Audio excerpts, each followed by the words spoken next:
Oh, okay. So, good morning again to everyone. I don't know about your neck of the woods, but we're having rain again. You know, West Texas is like at an attic. It's all or nothing. We have no rain or we flood, one or the other. So we're having lots of rain, and I feel blessed. I'm sitting here looking at all that greenery outside, and it's beautiful. So we're going to be talking about abstinence today, and got some long-term people on here, and some that are new to the program, and some that's kind of in the middle phases of recovery. And I hope we can have a. That's not my friend Kent Fisher, is it? No, I was no. Anyway, so we want to talk about abstinence. And I would like to get your ideas and your thoughts about it. You know, in the drug alcohol field, there are two uh, points of view, thoughts. There's two completely different points of, of, well, I can't even talk this morning. Completely two different, different points of view. One is the abstinent model, and what that means is, you know, if you're a drug addict alcoholic, you don't use drugs, you don't drink the drug alcohol. That is the 12-step AA philosophy, and that's what I have been taught, and that's what I've used in my own personal life and with my clients. And there is, and I'm open. I want all of you to hear, I'm open to whatever works for a person. I don't know much about this other model, but there's a lot of information. There's a lot of kind of talking about it, and it's called the harm reduction model. Raise your hand if any of you have heard of it. Harm reduction model. Harm reduction. Okay, I'll say Joseph raised his hand. Okay, so what it is, it's, and I'm just going to read their statement, is minimizing, let me put these glasses on, minimizing injury to self, others, in the community is what harm reduction is. It was actually started in Europe in the 1980s when HIV was, you know, rapid, and what they set up was giving away clean needles. They were helping people stay as safe as they could. And so this harm reduction program actually came out of that. Now, I want to say, and what this means is that you can have a medical model. I guess it's medical. I don't even, it's in essence, you can use a substance in proportions, you know, like you would taking medication. And so through this HIV problem in the 80s in Europe, they thought about using it with heroin addicts. And so that's where this harm reduction started, where they couldn't get many heroin addicts completely clean. And so they started administering dosage of heroin and for free, and clean needles and all of that. So that has grown, and it's a movement here in the United States that some people, there are treatment centers today. I looked up several of them. There are treatment centers who believe in that model. Now, my brain would have to do a lot of shifting,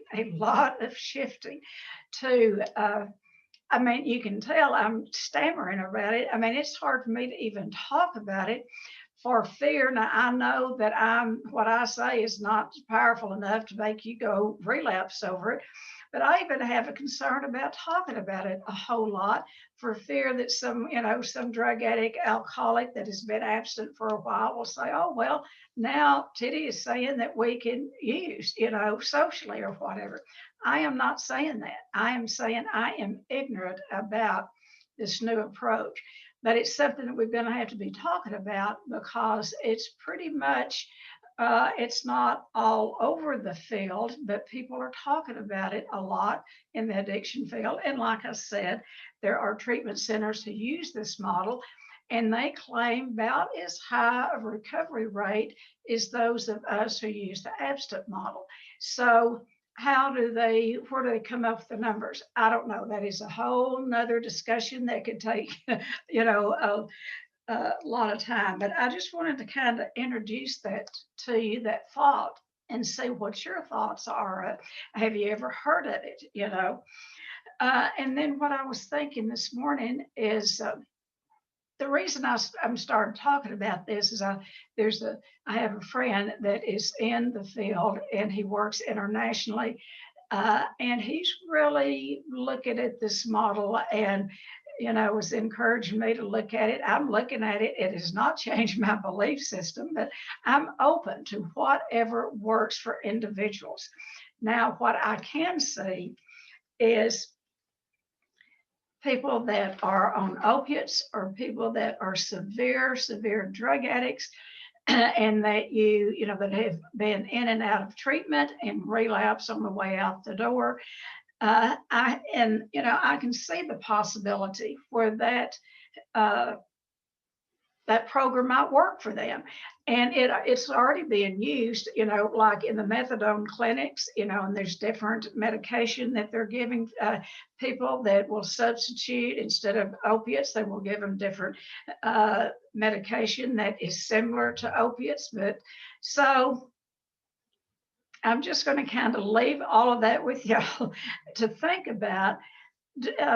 Does it create an opening in your brain for abstinence? And say, I can't see it for alcohol at all, but I might be open to seeing it for severe drug addicts. But anyway, that's all I'm going to say about that, because, the abstinent model works. It works. And it's real cut and dried for alcoholics and drug addicts if you use the abstinent model. And what that means is no drugs and no alcohol. I mean, it's that simple. And so what we teach here and what the big book of Alcoholics Anonymous teaches is the substance. Just when you give up the substance, it just gets you to the starting gate. Yes, the substance and, the abuse of a substance and the behavior, that comes from the abuse of a substance, that it will get you in jail, it'll get you in prison, it will get you a divorce, it will, cause all kinds of havoc in family systems and all of that. But just to stop using, all that means is you've got one angry person on your hands. So what we believe in and what the 12 steps believes in is that it's a much deeper problem. It's, and here it shows we really get to the core of the problem. What is the problem? For most of us, it starts in childhood, and it's not about making parents bad or wrong, but a lot of them were bad and wrong. And some of us got bad parenting. If you grew up in alcoholism, there's a good chance that you have that brain chemistry. So when people get upset and they use a substance, it changes the way they feel. It does, alcohol and drugs does not change the way a normal person, and I don't know very many normal people, it doesn't do for them what it does for the brain of an addict. And what we call normies, they may drink a drink or two, they may even get drunk a time or two, but they, at the end of the day, they'll think, this is not worth it. I don't even like feeling like this, and they will give it up, or maybe drink socially, maybe a glass of wine occasionally. But addicts, alcoholics, one's too many and 1,000's not enough. It sets up, I believe, one drink sets up the craving. And so once you put that one drink in your system, then it calls for two and three. And, you go on until you're falling down drunk, either in jail or whatever.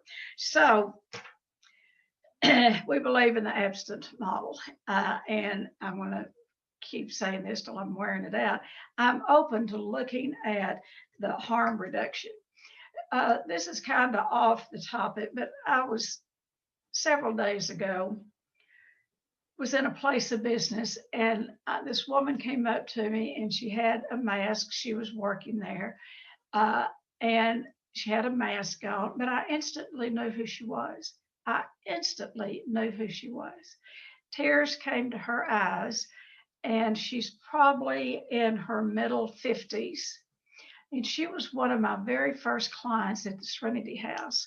We didn't even treat teenagers, but we had no place to send someone like her.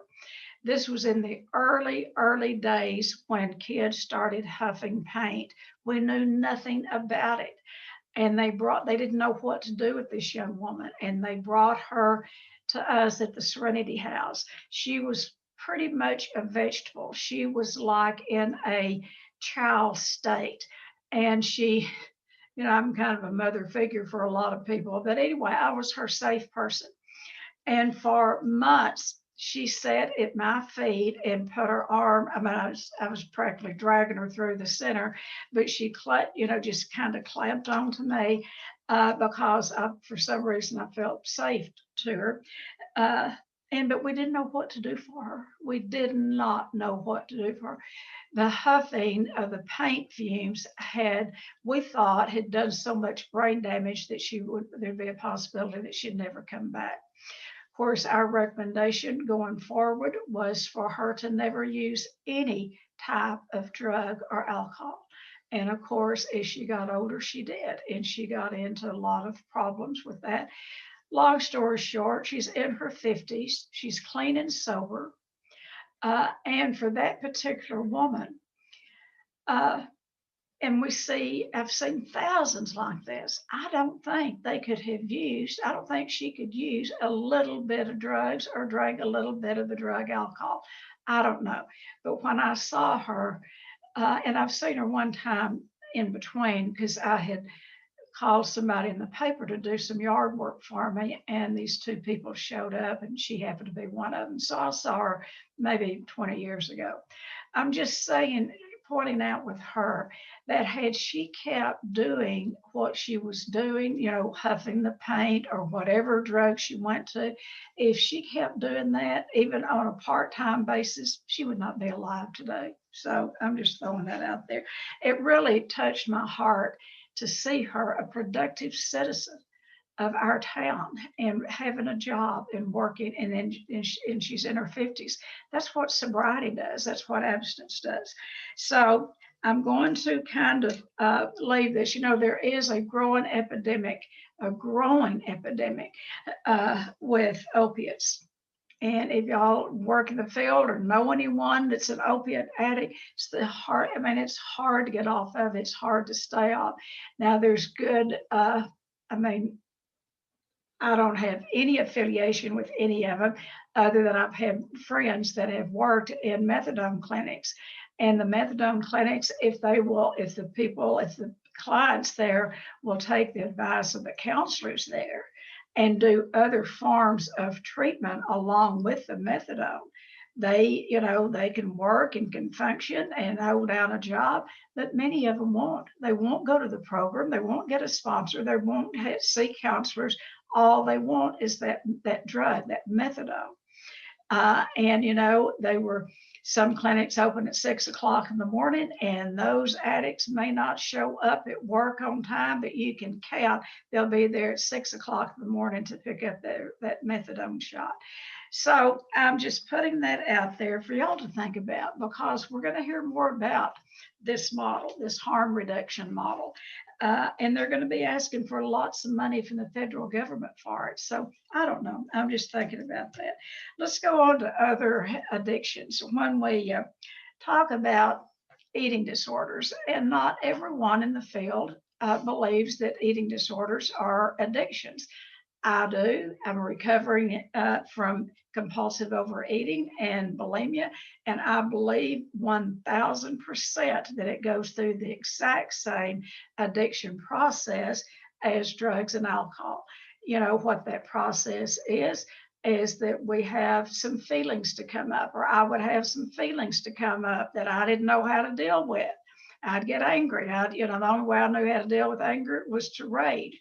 I'd get sad. I'd feel sorry for myself. I'd have pain. I'd have anger. And my brain would tell me, and it started telling me at age 4, I know how you can feel better. Go eat something. And so I did that so many times that I ate myself up to 287 pounds. Uh, and you know what you do, there's a feeling you feel bad or you can feel really good. And you know that anxiety will come up. You don't know what to do with yourself. And that brain, that our brain has that sense of ease and comfort. It remembers how it feels when you put a substance in your body. And so, I'd have a feeling to come up, wouldn't know what to do about the situation. My brain would say, go eat something, go eat something. And it wouldn't be a little something. I was a volume eater. It would take a bunch of it. It wouldn't be just a little something. It'd be a bunch of it. I'd have to put that food in, and have to put it in real fast. And then I would get that sense of ease and comfort. I would feel better. Addicts are not idiots. If we didn't get something out of using a substance, we'd give it up in a heartbeat. But it works for folks like us. And it worked for me until it didn't. And so that addiction cycle, you have a feeling, the brain tells you to use, you use, and then for a short period of time, you feel better. We feel better as addicts when we use a substance. You addicts out there, shake your head if you agree with me. When you use a substance, if you feel bad and you use a substance, does it make you feel better? Shake your head yes if you agree. So we have a short mirror of time to where we feel better. We get some relief. And then immediately we get into the guilt and remorse. And we think, there I go again. I've promised myself this morning I wouldn't do that. And here I am back at it, 10 o'clock in the morning, and I'm back at overeating, drinking, drugging, whatever your drug of choice is. I'm talking about food right now. But, after you feel good, and then that, guilt and remorse sets in, and then we do that theme song that every addict has. Every addict that I've ever talked to, when they get into that guilt and remorse, will say, well, I'm never going to do that again. And we mean it. We mean it beyond any doubt. I'm not going to do that again. And we don't until the feelings come back. And that's why that addiction cycle has to be broken. And that's where the 12-step program helps break that cycle. And then we also believe the 12-step program is a spiritual program. And this is where a lot of folks in this harm reduction category, and I'm not putting anything down, I'm for whatever works for people. But a lot of them, some of them, that go to other types of ways to recover do it because they don't like the spiritual part of the 12 steps. They don't like the God part. They call it religion. Well, they don't know much about it, or they would not call it a religious program. It is nobody's religious program. It is a spiritual program based on we got the information from a little psychiatrist, and he wasn't even an alcoholic. Dr. Carl Jung, he is the one, after working with alcoholics for years without any success, finally got it that he didn't think an addict of any sort could recover without having a complete psychic change brought about through a spiritual experience. So that's what the 12 steps are based on. It's a complete psychic change in our brain that is brought about by us using the spiritual principles of the program. And we don't use them one time. We use them every day, every day, every day, every day, every day, every day. You me say every day one more time. So, we're talking about abstinence then for food. It is different, and there are as many different ways to find abstinence with food and eating disorders as there are people. And you call up any treatment center, and everyone, I mean, not everyone, there may be some similarities, but most of the time, majority of them, and I'm for anything that works for people. Majority of your eating disorder units want to, and if they can do this, more power to them. They want to have, for people to become normal eaters. And so they start out, having them to eat sugar or whatever's on their buffet line. And if that works for them, that's great. That's great. We have a different philosophy here in that, and I will tell you, I have no idea. I have no idea what people can eat and what they can't eat. That your brain and your body will tell you. And what we do here at Shades, we call our food plant a detoxifying food plant. And I'll tell you, we put our drug addicts and alcoholics on it, and what they report is that their brains are clearer, that they have more energy, that their memory is coming back. And I will promise you, if we brought the drug addicts, alcoholics in here, I'm not talking about the eating disorder people, I'm talking about straight addicts, alcoholics.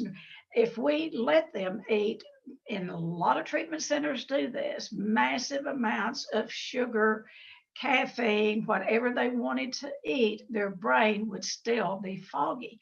I worked in that type of model for many years, and we would see that. We didn't have a lot of money, and so the Bear's Bakery here would bring in massive amounts of those sweet things, and our clients would eat them for breakfast, and we'd be peeling them off the wall, for those that had a sugar addiction.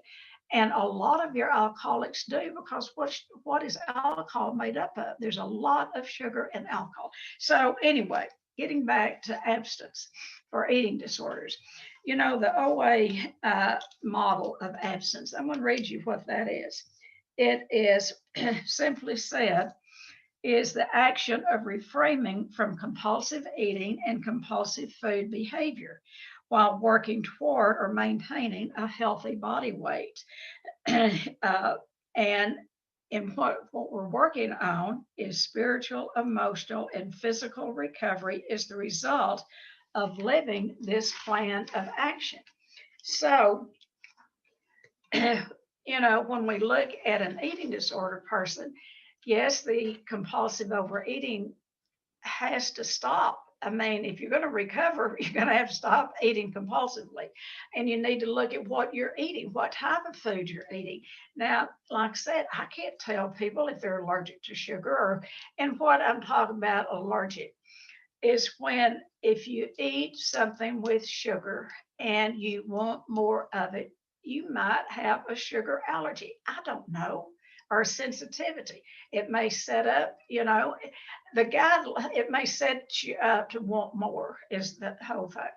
The guideline for anything, any substance at all, is if you can take it or leave it. If you can eat a cookie or two cookies, a serving, and walk away and leave the rest of them in your cabinet and not think about them. That's the key, not think about them and going down the road. But see, addicts have something, and I don't know this harm reduction, if they're even addressing this. What I believe addicts have that normies don't have is that mental obsession. I think that's what makes us different, is that mental obsession, that idea that overcomes all other ideas. I would swear off of overeating and eating certain foods. I do it every Sunday night. I was going to start over Monday morning, after every birthday, after Christmas, after New Year's, after, and that time never came around, and so eating disorder people have to define their own abstinence and what that looks like is different from, for different people. But one thing that I encourage people to do, like I said here, we do what we give people is the freshest food that we can buy. This is the middle of West Texas, and we can't always buy the freshest food in the world. But anyway, we buy good quality food. If you doubt that, you need to look at our grocery bill. We spend a lot. That is our biggest expense here is the groceries. And so we serve good food, and we have, Misty Hawk is the director of food services. And I've always had a knowing that you don't have to serve like institutionalized food to people for it to be healthy food. I knew you could take food and make it taste good, and people could lose weight if they needed to lose weight on it. They could gain weight if they needed to gain weight. And Misty has proven that by doing spices. I mean, our food is good. If any of you have ever had an opportunity to eat any of Misty's cooking, you can probably will agree she's a fabulous cook, but she's taken those recipes and been able to, uh, you know, embellish, not to embellish, but use just a healthy, spices and herbs and all to make the food taste good. Food does not have to taste bad in order to be healthy. So for your compulsive overeaters, we recommend 3 meals a day, nothing in between. We really are big on eating by the clock, 8 o'clock, 12 o'clock, 5 o'clock. And if you need to adjust that, but feed yourself like you would a baby every 4 hours. And then in the middle of that time period, if you feel hungry, if you are on the meal plan that we have here or on a healthy meal plan where you're getting enough to eat, a lot of your compulsive overeaters or morbidly obese people suffer from malnutrition. And they may weigh 400 pounds, but how they suffer from malnutrition is what they eat, what they put into their bodies. Here everything that they eat here does something to enrich the body. It's fuel for their body. So if you eat enough breakfast to feed yourself enough in the morning, by 10 o'clock, if you're feeling hungry, you can count on it. It's emotional hunger. It is not about the food. There's something going on in your life that you are missing. Maybe you need to hear I love you. Maybe you need a hug. Maybe you need companionship. Maybe what's missing in your life that the food is taking its place. This does not take a rocket scientist to figure this out, and so when you give up the food, you're going to have to fill that time with something other than food and staying barricaded in your house like we've had to be on account of the pandemic. But it's about, doing service work. It's about doing something to get out of ourselves. Any addiction is about self-centeredness. It's all about ourselves. If you want to know what the problem is, go look in the mirror and say, good morning, problem. We are our problem. It's not your mother, your mother-in-law, your dad, the people down the street, our country, the president. It's none of that. Now, a lot of them have their own problems, but we are our problem. And so if you overeat or you starve yourself or you binge and purge over your pain and feelings, when you stop that, you're going to have to find, you don't take away one behavior without replacing it with another one. When you take away that food behavior, you're going to have to fill that void up with something else. And I'm sitting here looking at Bonnie with that. She's just writing notes and she's got on that pretty blue. And what Bonnie, if she was to talk right now, what she would share is she works one of the best, it's the program, but she works the program to an extent of just about as good or better than anybody I've ever known. And what she'll say in a minute, she writes gratitude lists, she sponsors people, she goes to meetings. Those are the things that you do to take place of the addiction behavior, So and that's why the 12 steps and the fellowship work so good. All right, so absence from food and eating disorders, it doesn't take a rocket scientist to figure this out, but for anorexics, it's very difficult to treat an anorexic because, for one thing, the more weight they lose, the larger the denial is. When the thinner they get, very few realize that they're in a dangerous situation. They think that we make it up or whatever, their families, So for an anorexic, abstinence for an anorexic, that's a kind of a tricky word to use with an anorexic, but the abstinence is refeed yourself. If you're an anorexic, it's go through the refeeding process. And here at Shades, we have refed a lot of them, and it's a slow process. You cannot take it fast or you'll damage the person. It's a slow, gradual. It's not so much about the weight gain. It is about getting substance into their body so their brain will function.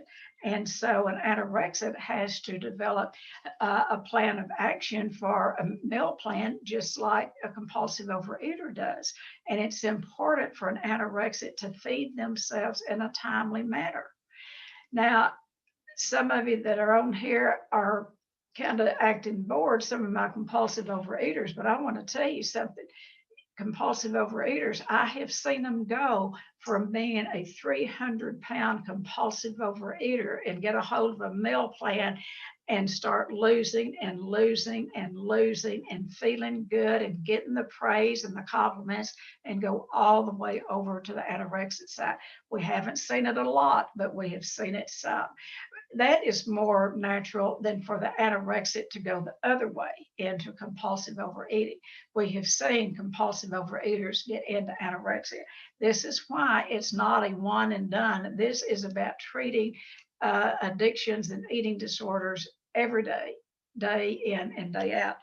And then abstinence for bulimic does not take a rocket scientist to figure this one out. That is, eat 3 meals a day, and it's the binging. Now, majority of your bulimics they'll eat meals and then their disease looks different. Like majority of your bulimics will have a secret time that they buy food in massive amounts of it and will go somewhere alone where they will binge, take in thousands of calories in a short period of time and then purge them up. And so they get 2 hits off of it. Like, when you take in that many calories, it just gives you that sense of ease and comfort. Like the compulsive overeater, you just put that food in there and it just feels so good for a minute. But for a bulimic, then that fear comes up of gaining the weight. And it's like, oh my God, I've got to get this out of my body. And so they will find a way. I'm acting like I don't know what I'm talking about. I'm a recovered bulimic, and you got to get the food out quick. And so the result, what we bulimics really get addicted to is the release of getting rid of the food. When you get that release, you feel clean. And it's just the best feeling in the world. And that brain gets addicted to that feeling. But I want to tell you, it lasts for only a few seconds or minutes, because immediately then you get to beating yourself up. Oh my God, I've done it again. Bulimia is the most down and dirty of the eating disorders. It's very costly and it is very shaming. We shame ourselves about it.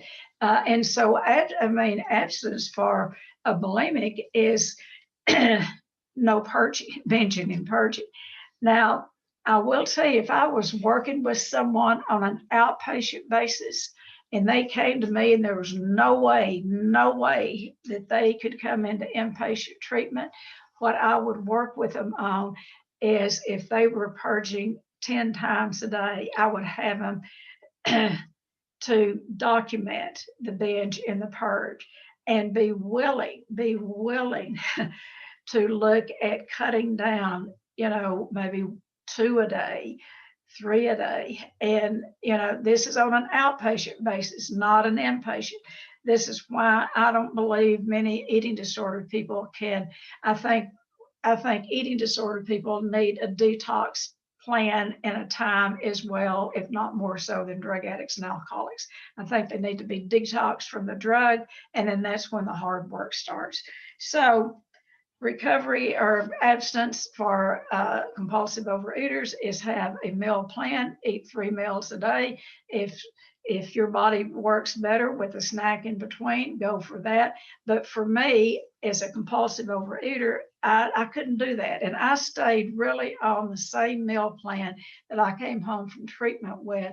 I had to add back some because it was so low. I mean, it was too low. I couldn't hardly function. But I worked with a sponsor. Anyway, I stayed on that same meal plan. Really, I didn't vary from it until maybe about 10, 11 years ago.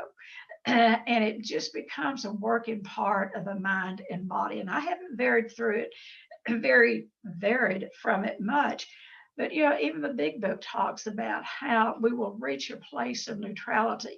In recovery, the food's going to take its proper place. You're not going to have to white knuckle it, but you need to be aware all the time of what, immediately we could switch over and get back into the overeating or the binging, purging, and the restriction.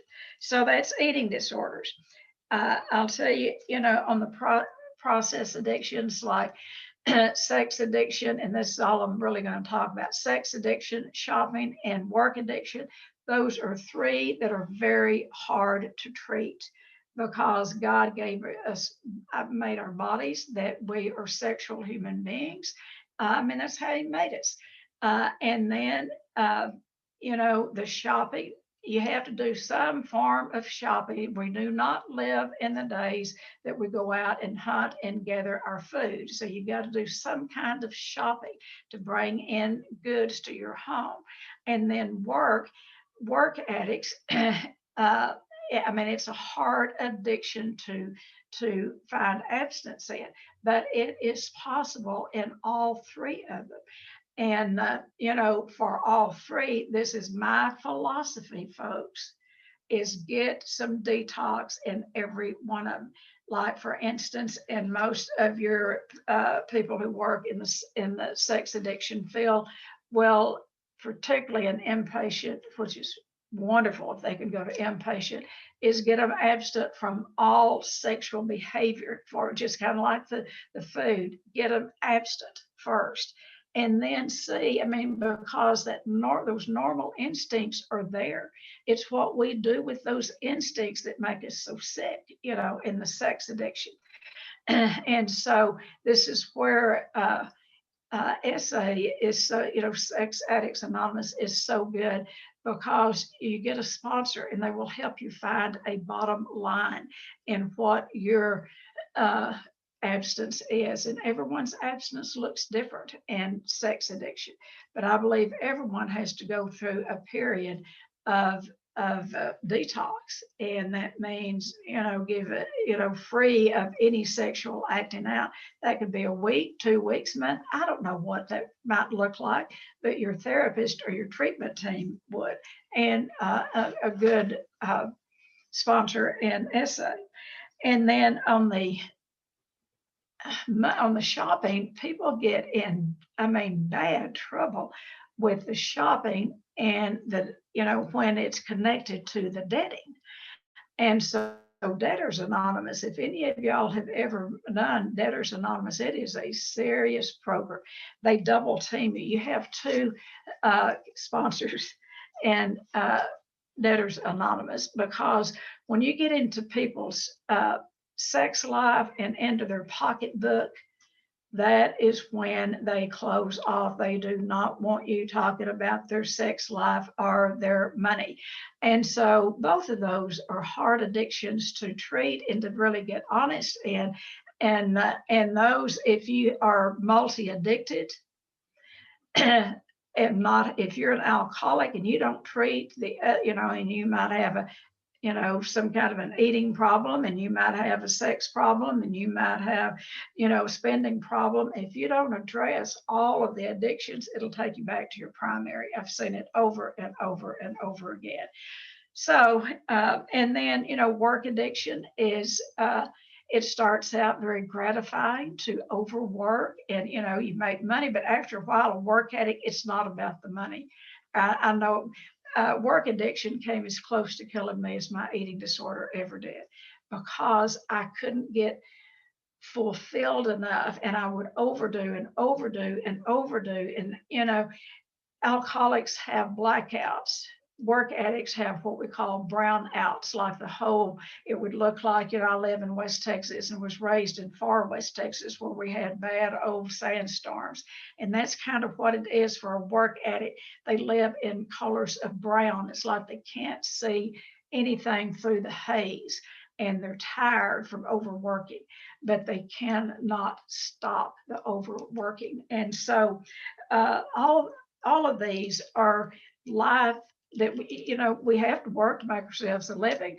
Everyone's has some kind of sexual feelings, and we all have to eat. So those types of process addictions are hard to treat, but there's thousands of people that have recovered from them, and each one's abstinence might look different. There's not a clean cut abstinence for process addictions. My belief is get them off of everything for a while. Detox them from everything. That's why we treat all addictions. Get them off of everything so you can see what you have. A lot of times we don't even know what we're trying to treat if we continue to let them smoke or practice any addiction. You don't know what you've got. So that's our philosophy here at Shades, is the abstinent model.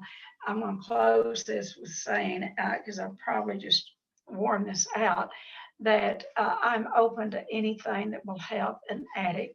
And I'm open to doing more research on this harm reduction.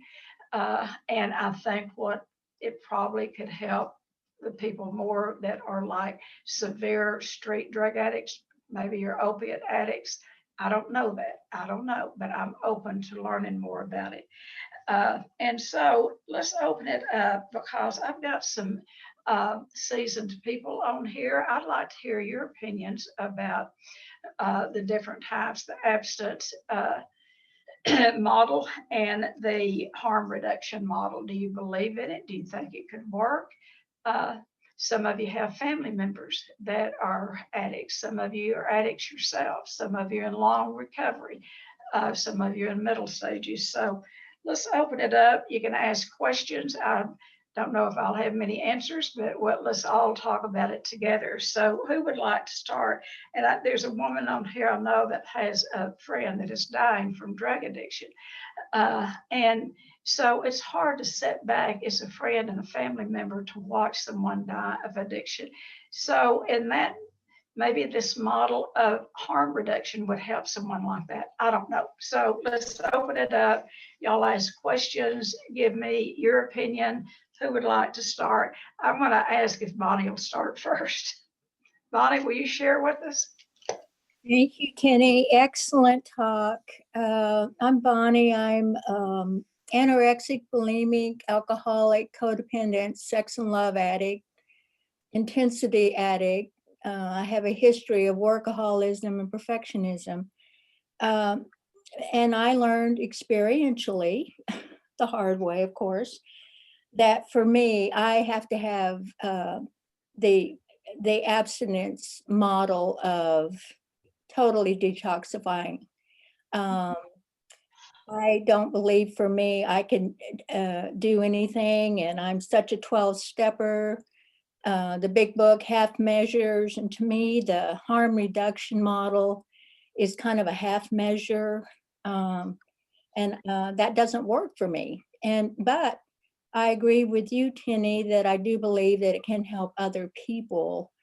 And I think maybe not so much with alcohol, drugs, or even eating disorders, but with sex and shopping and working, I think some of the people I have worked with, we've kind of done in the bottom lines more of the harm reduction work.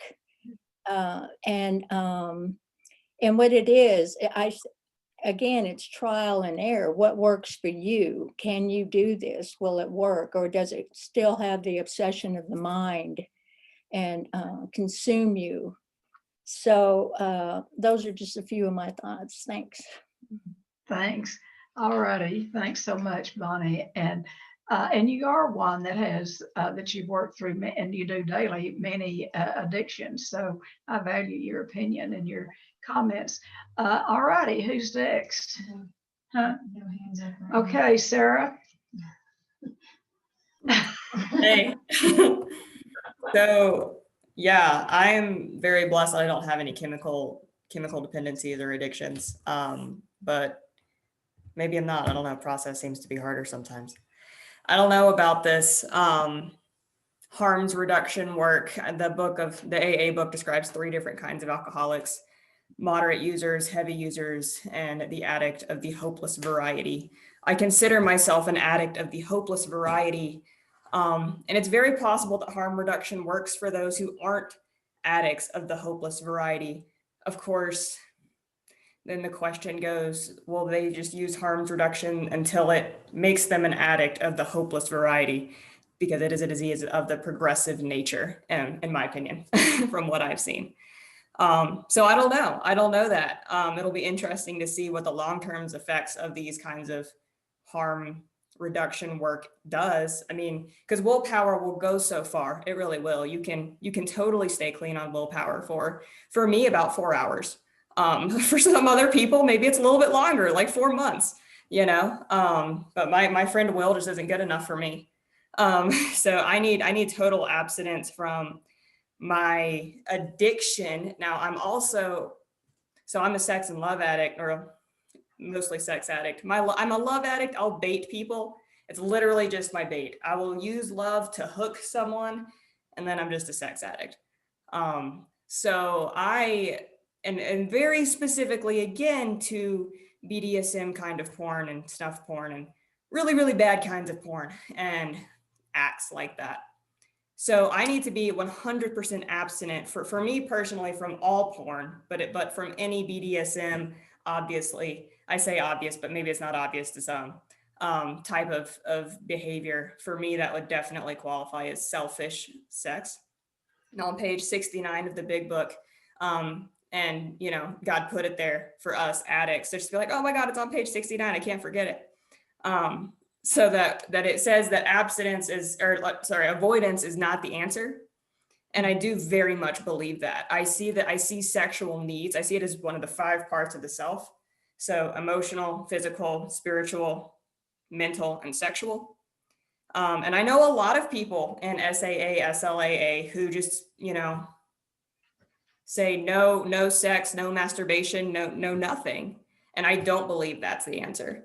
I believe that's avoidance, you know, because the pendulum swings. And I think there is a period of time for avoidance. Like you said, Patrick Carnes recommends 90 days of complete total abstinence when you're coming clean from sex addiction. I personally had to be completely avoidant, abstinent for a little over a year.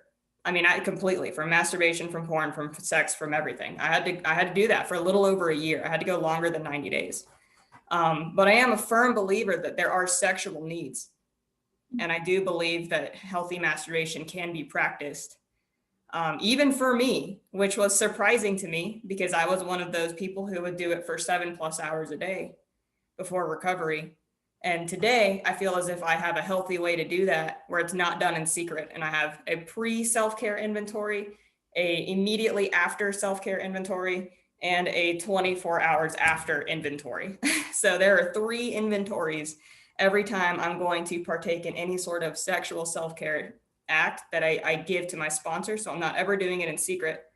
And it's an inventory of emotions, carried emotions, all sorts of things like that. So I believe that it can be done in a healthy way today. But this is after several years of recovery. I've talked a lot, sorry. But this process addiction, it's very, very hard to integrate that back in, but it can be done. And I think that complete avoidance is not the answer. That's right. Yeah. And that's the same with the food and the sex. I mean, those are God-given parts of our bodies that we have to address. So thanks, Sarah. I knew you'd have some things to say. All righty. Who's next? Seneca. Seneca and Tim. then Hi, this is Seneca. I'm a compulsive overeater recovering by the grace of God today.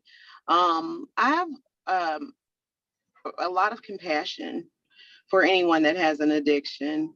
And I realize that being an addict of certain foods, not all of them, celery does not make me, sit outside the vegetable, the farm stand, but I have relatives that have various type, maybe alcohol or narcotic, different types of addictions. I myself suffer from fibromyalgia, which there is a certain level of opiate, Lyrica, a pain medicine. But not having food does not make me quake in pain, maybe emotionally. And then, but there are certain conditions. If someone was in a bad car accident and they had to take these hard drugs that were prescribed to them at one point, then to say, nope, that's the end of that. Harm reduction is, in my opinion, the compassionate way to treat someone, because I can't tell you how to recover. Even with the big book, if I believe it's my Bible, guess what? That's my Bible. That's not your Bible. And what I'm learning is to stay in my lane. And I do realize that abstinence against my alcoholic foods is what I had to discover over 12 years of being in Overeaters Anonymous. And thank God, by the grace of God today, I have that awareness, but I didn't have somebody choking me and telling me, no, you will do it my way. Yeah. And I'll pass. thanks. And that brings up, when I first went into OA in the early 70s, they gave out a food plan, and it was about 1,000 calories a day. It was called the gray sheet. And the only reason it was called gray because the printer ran out of white paper, and they used gray, and it became like the holy diet, and in OA back in those days, you wasn't considered abstinent if you wasn't on gray sheet. And sponsors would be, like Nazis. And they may be still today. I don't know, but I don't think. That wouldn't work for me, and I don't know why I would think that would work for someone else. It's different in a treatment setting than if on a sponsorship basis. But it's still, like you said, it's each individual's choice, and if we choose sobriety and the way and the type of sobriety that we have. So thanks for sharing. I liked what you had to say. All right, who's next? Tim. Hey, Tennie. Hey, everybody. My name is Tim. I'm a compulsive overeater, alcoholic, rager, codependent, sex addict, love avoidant, caffeine addict, and some more. Hi, Tim.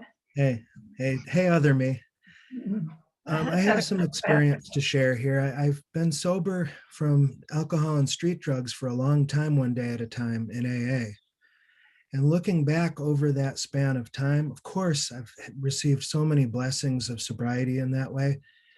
But looking at it more recently, over the last few months in particular, I think the main gift of that sobriety in AA has been it's allowed me to somehow survive long enough to find experiential therapy a couple years ago, and then ultimately coming to Shades for an intensive a couple of months ago. Well, a couple of years ago for experiential, a couple of months ago for Shade.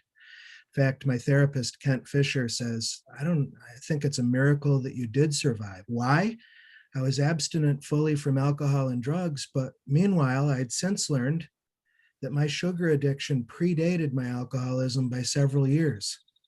Then when I hit puberty, sex addiction, love avoidance, I was practicing that stuff really good to the point where my life really was circling the drain not all that long ago. And I learned that, some progress, little progress, incremental progress, baby steps, but all that work I did for 2 years in experiential was while I was using sugar and my sex addiction, masturbation, pornography, looking at violent stuff on the internet. So I was still active. Mhm.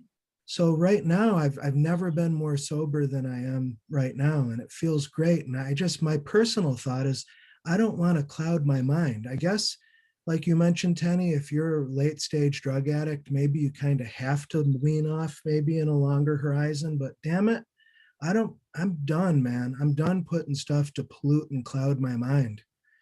This is scary, but it's awesome feeling. It really is. So I'll shut up now. Thank you. Good to see you, Tim. Good to hear from you. Yeah, we're here every Wednesday. All righty, who's next?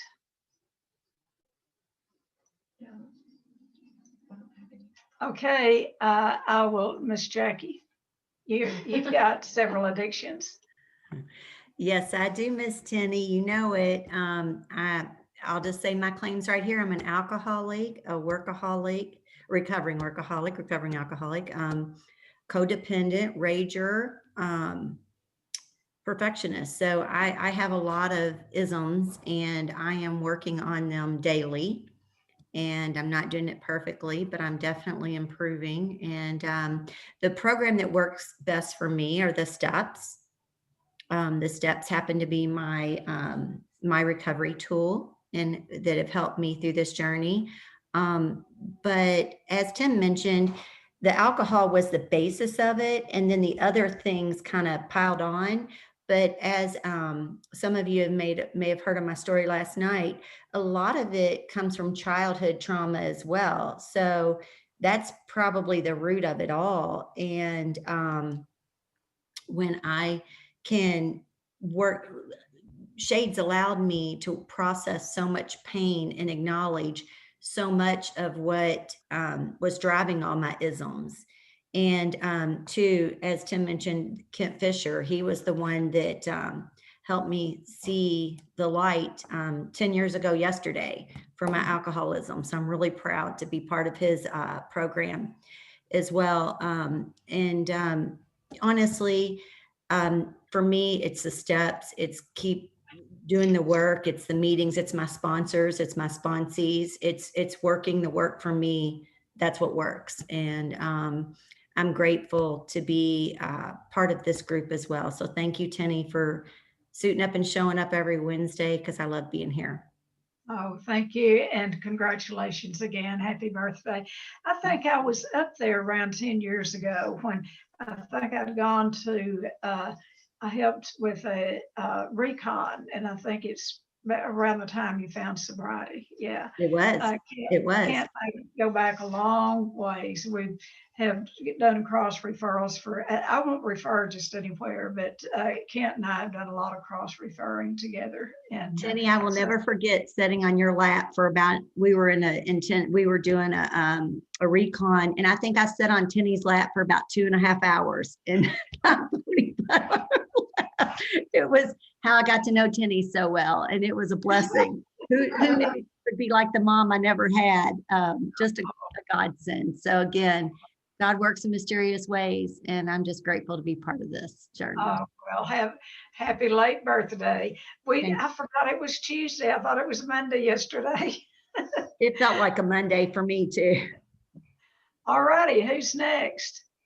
David G. You have anything? You or your wife? Neither one? Okay. You have anything? No, I don't have to think. It's just very nice to come Okay. hear you again on every Wednesday. Hey, y'all. This All is right. this is Debbie G, and I am a recovering compulsive overeater at 19 months of abstinence, which has been great. And thank you. And codependent, which still trying to figure all that out, but certainly the OA has been helpful for that. I don't have any expertise in the area of, I don't even remember the name of it now that we're talking about. All I know, my experience is that I needed to cut sugar out of my life completely. I did it. And as soon as I did it, as soon as I surrendered, I lost all craving for it and just went right ahead and started working my steps. And that's worked for me. I do my meetings on a daily basis. I work my steps to the best of my ability. I try to give service. I try to give service through my program, but more importantly, I try to give service to my family and my friends. And once I reframed what I did for my family and friends as service as opposed to responsibilities, it became really easy to do because then I was getting bonus points in my program for doing what I had to anyway. So I am a happy little recovering compulsive overeater and just doing it one day at a time. We're new to Shades. I'm grateful for these meetings. I heard Jackie's story last night, absolutely loved it. And just appreciative for recovery. It's great. It beats not being recovered, I can tell you that for sure. So that's it. Thank you so much, Debbie, for sharing. I did not recognize you. I mean, it's, I know it's not about the physical recovery, but you look really nice. I'll just Well, say thank that. you very much. Does that insinuate I didn't when I was down there for family week a Yeah, couple no, weeks do ago? not make that up now. You're making up stuff. I know I am. I know I am. So thanks for all you've done for us, but thanks for what you've done for some of the rest of our family and continue to do. We're very grateful. Well, you're just welcome. We're just the messengers. We're not the message. I Good got to you. know. All right. Good to Thanks, see y'all. both of you. All righty. I think that's about our time, unless someone has a burning desire that they want to share. Okay, what we're going to be talking about next week is, you know, the big book says that God either is or he isn't. You know, God's either everything or he's nothing. And I learned many years ago, and I will, you know, I mean, none of us do recovery perfect. None of us do recovery perfect. But many, many years ago, when I first started in Al-Anon in 1968, I showed up so broken, so very mentally ill. In fact, I had a big book that I marked out alcoholic and put neurotic in it. I was just very mentally and emotionally sick person. And I couldn't afford therapy, and I certainly couldn't afford anything except, but I could afford going to a 12-step program, and it literally saved my life.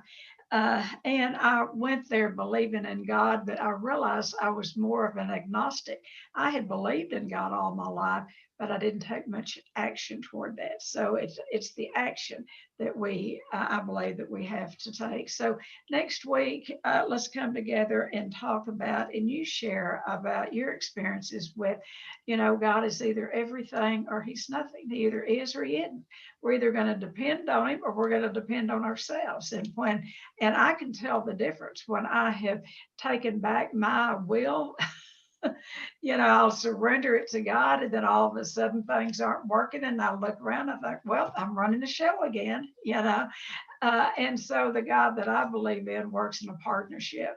I do the footwork and he blesses the efforts, but I invite him in to, you know, every part of my life. If I don't, it shows up that I haven't. So have a good week. I've enjoyed seeing all of you, and enjoy the summer. And it's going to get warm here one of these days, and we're going to complain about how hot it is, but we're still having cool weather. It feels like New England. So, but anyway, I'll have a great week, and I'll see some of my private clients on here that I'll be doing phone sessions with tomorrow. I look forward to seeing all of y'all. So I have a great rest of the day.